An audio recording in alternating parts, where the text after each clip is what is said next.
Startup culture होना बहुत ज़रूरी है। इसमें कोई मतलब छुपी बात नहीं है कि बहुत सी रियासतें जो हैं उन्होंने इससे पहले ही शुरुआत की, हम थोड़ा उनसे पीछे हैं। लेकिन चलिए, हमें उनके तजुर्बे से कुछ सीखने को मिलता है और जो उन्होंने गलतियां की हैं हमें उन गलतियों को दोहराने की ज़रूरत नहीं है। तभी जाके एक स्टार्टअप पॉलिसी का 2024 में ऐलान हुआ। उसके बाद फंडिंग के लिए जो है बजट्स में प्रोविज़न रखे गए और कोशिश की जा रही है कि एक इकोसिस्टम जो है स्टार्टअप्स के लिए यहाँ बने। उसी सिलसिले में यहाँ गवर्नमेंट कॉलेज इंजीनियरिंग टेक्नोलॉजी एक मांग आई कि यहाँ पे भी एक इंक्यूबेशन सेंटर होना चाहिए जिस पे हम इस साल काम कर लेंगे।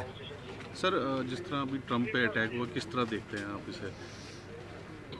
शुक्र है बच गया, कोई नहीं चाहता कि उनको कुछ हो। सियासत वैसे एक बड़ी गंदी चीज़ है ना।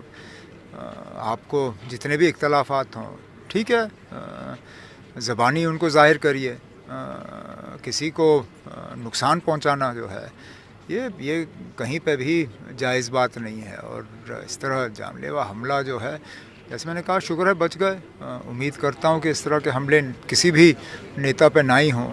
हम मतलब जो जम्मू कश्मीर में हैं, हमसे बेहतर कौन इस चीज़ को जानता है। 30-35 साल में कितने हमारे लोग, जिस भी पार्टी के आप देखें, national conference, BJP, Congress, PDP, आप पार्टी का नाम ले लीजिए, सीपीएम, तो कहीं ना कहीं हमारे वर्कर, हमारे लीडर जो हैं उन्हें गोलियों का और आतंकवाद का शिकार बनाया हुआ है।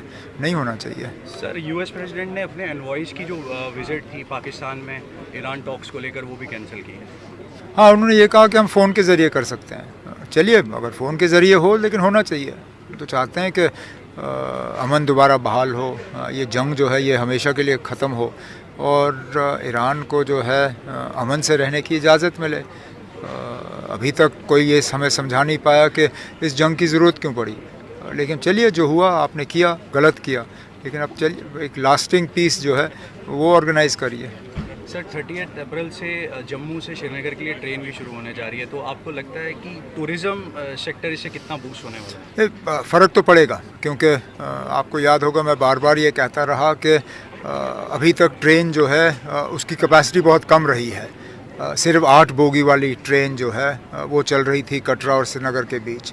अब ये 20 बोगी वाला ट्रेन होगा, तो इसमें और ज़्यादा यात्री सवारी करेंगे और अच्छी बात है, ये चलना चाहिए। ट्रेन की फ्रीक्वेंसी और ट्रेन की कैपेसिटी बढ़े, यही हम चाहते हैं। लेकिन आगे चलिए, बाकी जो मुझे बात करनी होगी 30 तारीख को जब फंक्शन होगा, मुझे 1-2 चीज़ें वहाँ कहनी है, लेकिन वो मैं मिनिस्टर साहब के सामने कहूँगा।